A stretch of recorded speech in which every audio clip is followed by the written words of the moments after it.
चलिए अब हम क्लॉज पे पढ़ते हैं। कल अपन ने जो पढ़ लिया था कि क्लॉज के बारे में, और फिर जो क्लॉज होते थे नाउन क्लॉज, और पहले तो सेंटेंस पढ़ा था अपन ने, तो सेंटेंस, सिंपल सेंटेंसेस, फिर कंपाउंड सेंटेंस। अब हम कॉम्प्लेक्स सेंटेंसेस पढ़ने वाले हैं। तो कॉम्प्लेक्स सेंटेंसेस में पढ़ने के लिए आपको देखना पड़ेगा कि क्या क्या ऐसा बीच में ऐसा कौन सा कनेक्टर जोड़ते हैं जिसके थ्रू हम इसको पूरे को सेंटेंस बन जाते हैं। तो I am Shrimati Pushpalata Chaudhary, as usual I am teaching you.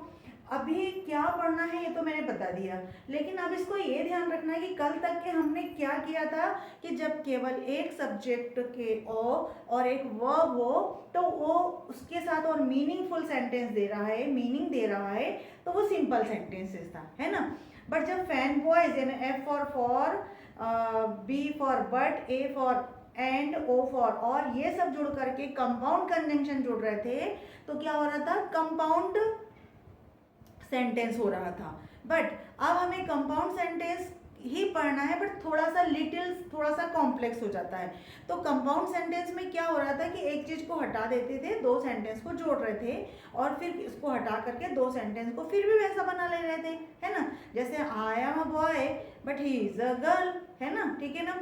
She is ill so she didn't come, वो इल है इसलिए वो नहीं आई। क्लियर। तो इस प्रकार से हमने बनाए थे। अब हम क्या करेंगे, थोड़ा सा कॉम्प्लेक्स सेंटेंस पढ़ने वाले हैं। तो कॉम्प्लेक्स सेंटेंस में ही हम क्लॉज भी पढ़ रहे हैं, इन सब में क्लॉज पढ़ते चले आ रहे हैं। क्लॉज क्या होता है, फिर से एक रिव्यू ले लेते हैं। इसमें सब्जेक्ट और वर्ब होता है, और कभी फुल सेंटेंस देता भी और कभी नहीं भी देता हो। एक डिपेंडेंट क्लॉज होता है और एक इंडिपेंडेंट क्लॉज होता है। जो डिपेंडेंट क्लॉज होता है वो किसी भी कंजंक्शन से जुड़ करके किसी दूसरे मेन क्लॉज पर डिपेंड रहता है, और जो अपने आप में पूर्ण होता है उसे हम इंडिपेंडेंट क्लॉज कहते हैं। क्लियर। अब हम आगे देखेंगे कि आखिर है क्या। अब यहाँ पे चूंकि एक चीज देखी जाती है कि इस पे सब कुछ एडवर्ब से जोड़ा जाता है। जैसे बिकॉज जोड़ा जाता है, किसी कारण बताना है तो बिकॉज जोड़ा जाता है। कोई पर्पस बता रहे हैं तो सो दैट से जोड़ा जा रहा है, मतलब कि वो पास हो, वो उसमें पास हो जाना चाहिए ताकि उसे जॉब मिल जाए, ताकि बोलते हैं अपन ऐसा। फिर हम बोलते हैं जब तक मैं ना हो तब तक मत जाना, समय की बात करते हैं। तो जब हम समय की बात करते हैं, जगह की बात करते हैं, प्लेस की बात करते हैं, मैनर की बात करते हैं, रीजन की बात करते हैं, कंसिक्वेंस की बात करते हैं, मतलब रिजल्ट की बात करते हैं, तो उसका उस क्लॉज पे असर पड़ता है, उस सेंटेंस पे असर पड़ता है, उसे हम एडवर्बियल क्लॉज कहते हैं। तो भाई एडवर्बियल क्लॉज क्यों कहा, क्योंकि एडवर्ब ही उसमें जुड़ता है। एक्चुअली जब ये सारे रीजन देते हैं वो क्या होता है, एडवर्ब ही तो है। जैसे मैंने बोला यहाँ पे शी रन्स, वो दौड़ती है, ठीक है ना, आपने बोल दिया शी रन्स। एडवर्ब क्या होते हैं, वर्ब की विशेषता बताते हैं, एडजेक्टिव की विशेषता बताते हैं ना, सबकी विशेषता बताते हैं, लेकिन वर्ब की तो स्पेशली बताते ही बताते हैं ना। तो ये रन, सी रन, कैसी दौड़ी। अब कैसी दौड़ी तो बोलेंगे फास्ट। कैसी दौड़ी तो कब जोड़ी, तो in the evening. In the evening, तो ये क्या है आपका एडवर्ब ही तो है ना।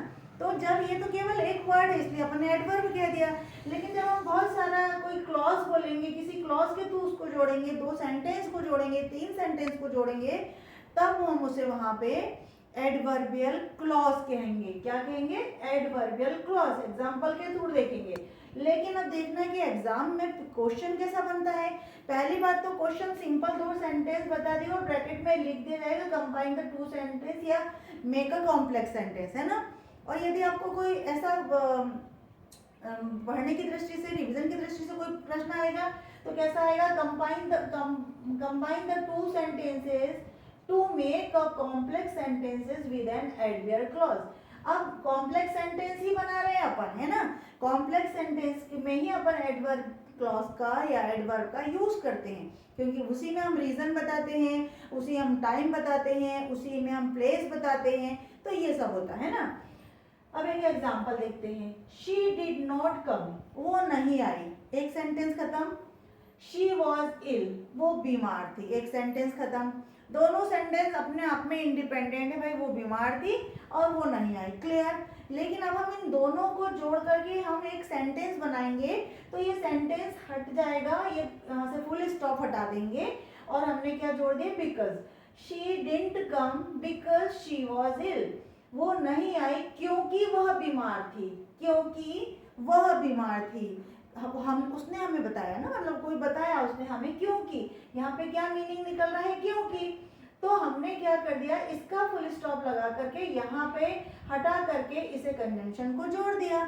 और बिकॉज चूंकि यहाँ पे क्या काम बता रहा है, रीजन बता रहा है, उसका कॉज बता रहा है कि क्या कारण था, इसीलिए ये, और चूंकि ये एडवर्ब हो भाई क्यों, क्या शी डिडंट कम, क्यों, रीजन बता रहा ना, तो रीजन बता रहा है इसीलिए ये एडवर्बियल क्लॉज होगा। यहाँ पे केवल एडवर्ब था क्योंकि एक वर्ड था, यहाँ पे एक क्लॉज है इसके बाद, तो देखेंगे।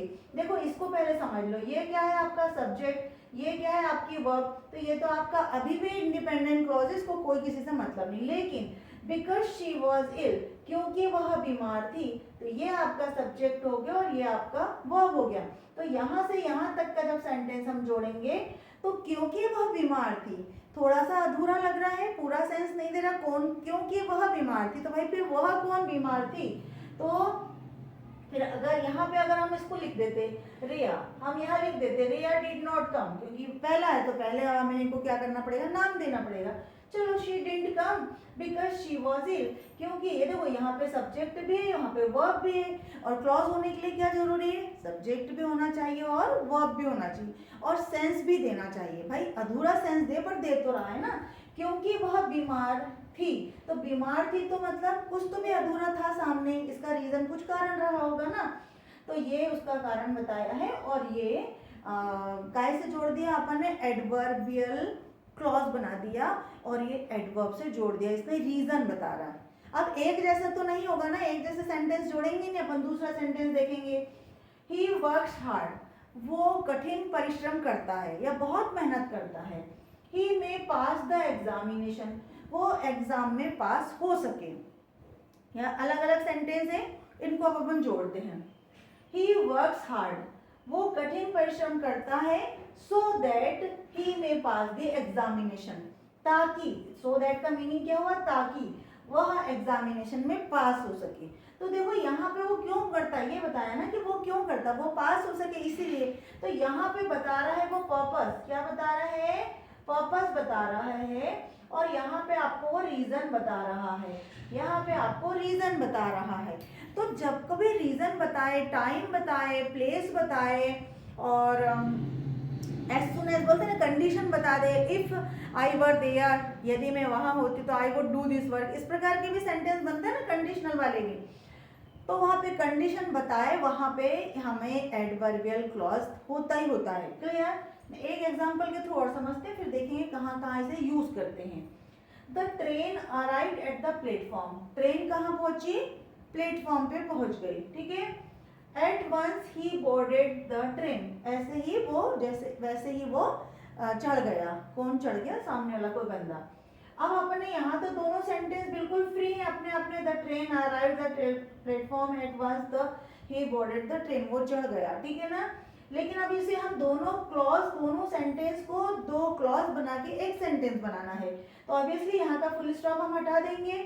तो अब जब यहाँ का हटाएं चाहे कहीं का भी हटाएं, दोनों को हम आगे पीछे कर सकते हैं, ये सेंटेंस को हम आगे भी लिख सकते थे ऐसा, बट हम उसको मीनिंगफुल बनाते हैं तो उस हिसाब से समझते हैं। इसको देखेंगे भाई, हम इसको कैसे बोलेंगे, एज सुन एज, जैसे ही ट्रेन आई वो चढ़ गया, ऐसे बोलते हैं अपन।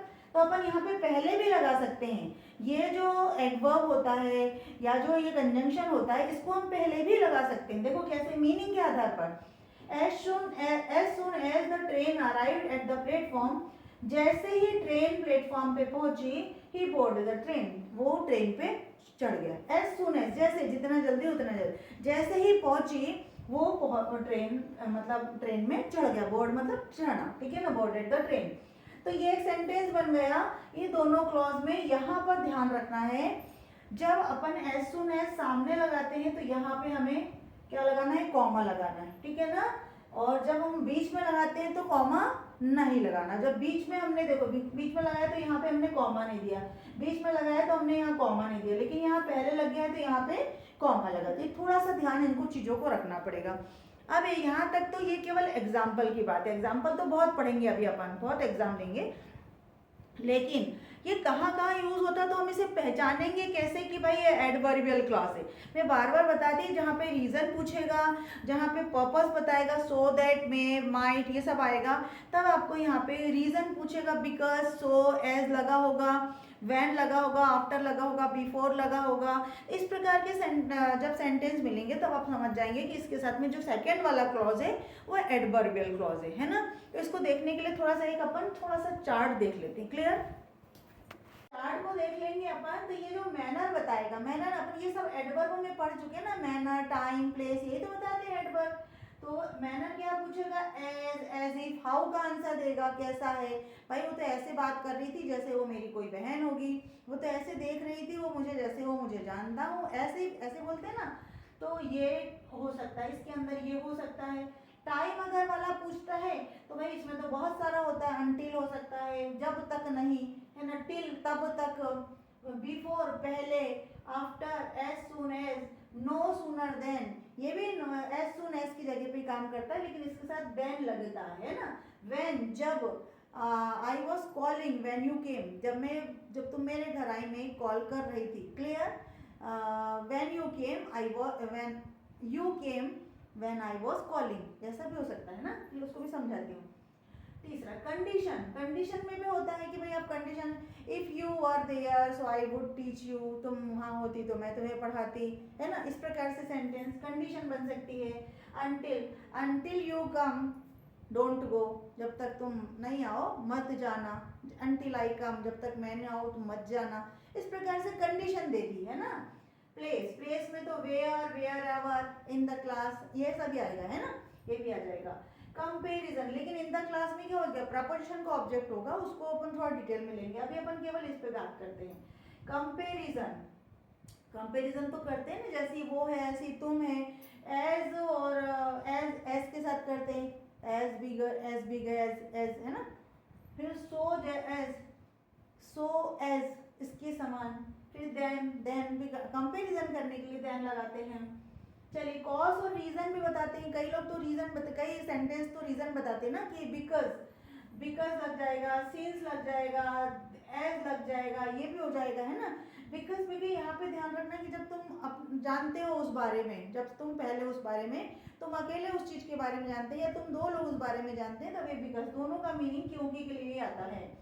पर्पस, पर्पस यानी कि अब कोई जाने का मकसद हो, पर्पस का मकसद ही होता है। सो दैट, जैसे मैंने एक एग्जांपल दिया था वहाँ, सो दैट, में, माइट, लीस्ट, लेस्ट और शुड तो बहुत ही ज़्यादा 10th और 12th का फेवरेट है ना, ये तो बिल्कुल आता ही आता है। और सो दैट, इसको बहुत ज़्यादा याद कर लेना क्योंकि ये बहुत ज़्यादा इम्पॉर्टेंट है। फिर रिजल्ट, रिजल्ट में सो आ सकता है इसलिए मैं नहीं आई, है ना, कंसिक्वेंस बताते हैं कि भाई क्यों नहीं आए, इसलिए नहीं आई। फिर अपन कॉन्ट्रास्ट होता, although she is poor yet hard worker, वो पुअर है फिर भी वो हार्ड वर्कर है। या फिर बोल सकते हैं ऑल्दो ही इज रिच, हालांकि वो रिच है, यट माइजर, फिर भी कंजूस है। तो इस प्रकार से ये हमें कंट्रास्ट के रूप में कंट्रास्ट भी कन्वेंशन लगाते हैं। अब कुछ एग्जाम्पल ले लेते हैं और उसे हम जोड़ेंगे कैसे ये देखेंगे। फिर एग्जाम पॉइंट ऑफ व्यू से पढ़ रहे हैं तो केवल बहुत डिटेल नहीं करेंगे, जो एग्जाम में ज़्यादा आते हैं, जैसे मैंने बताया अनटिल अनलेस ज़्यादा आता है, बिफोर आफ्टर आता है, एज सून ज़्यादा आता है, नो सूनर आता है, इस पर हम ज़्यादा काम करेंगे। फिर इसको हम उसी के साथ एग्जाम्पल लेकर के चलते हैं, ठीक है।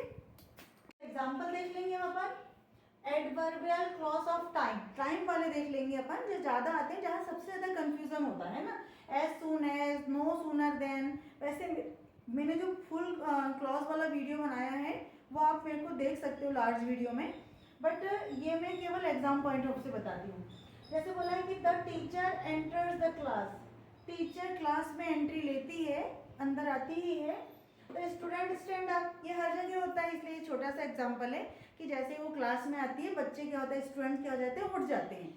तो इसको हमको ये दोनों सेंटेंस को क्लॉज में परिवर्तित करना है और उसको एक सेंटेंस बनाना है। तो कुछ भी नहीं करना है, ये वाले फुल स्टॉप को हटा देना है और इसकी जगह पे कॉमा लगा लेना है, क्योंकि हम बोल रहे हैं एज सून एज एक कंजंक्शन लगा रहे हैं।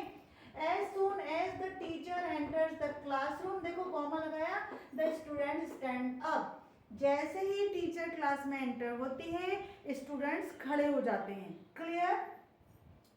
The peon students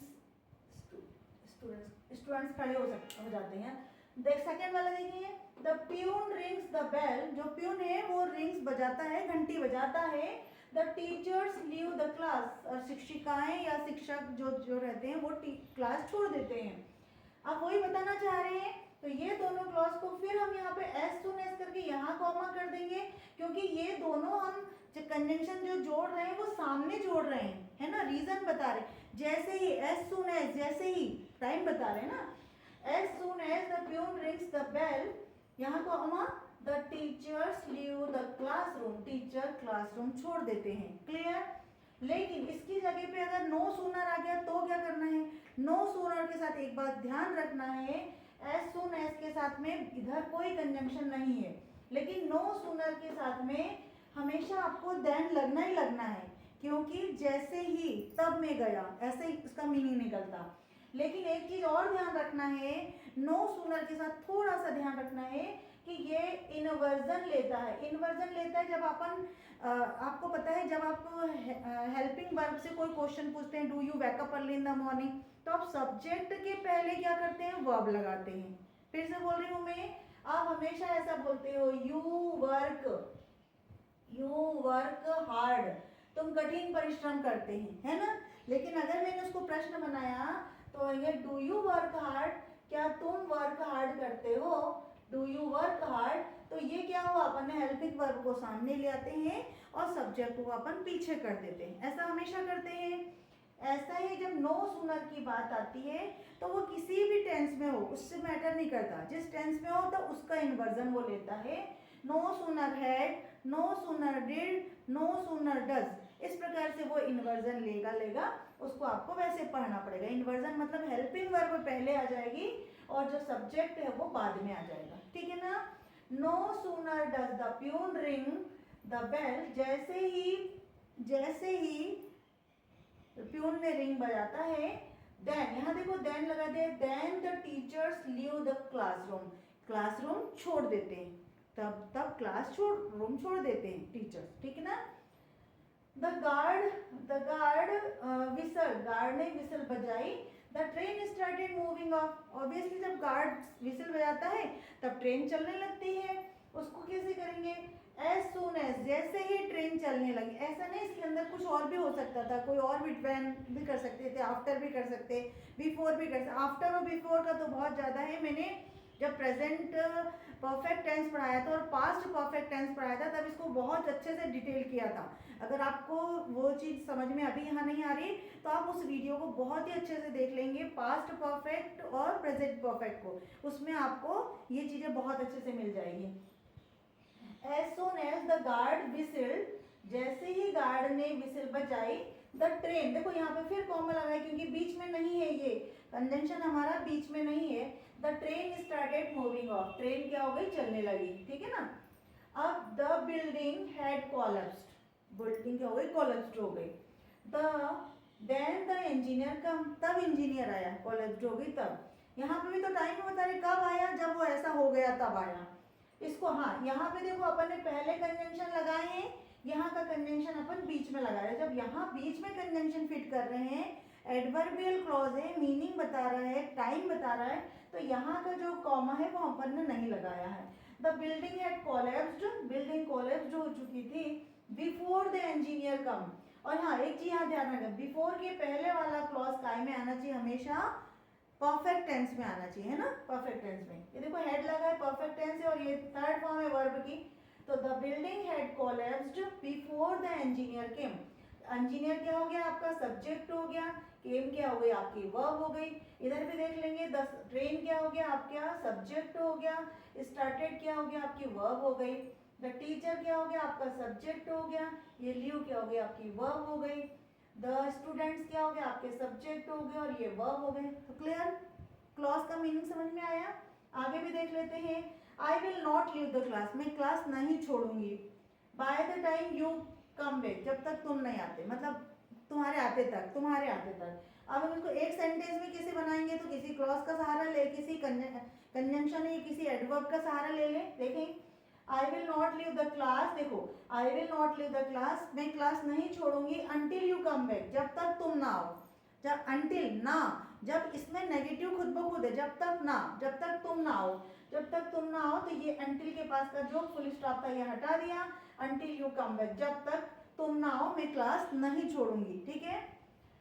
the dog will scratch, dog काट लेगा मतलब स्क्रैच कर लेगा, नाखून गड़ा देगा, यू तुम्हें, if you it, if you its, if you pull its, हाँ यहाँ पे पुल छूट गया, if you pull its tail, यदि तुम इसकी टेल खींचती हो, तो यदि तुम इसकी टेल खींचते हो तो क्या हो जाएगा ये, the dog will scratch you, जो कुत्ता है वो आपको नाखून गड़ा देगा या स्क्रैच कर देगा, नोच देगा या बात कर देगा।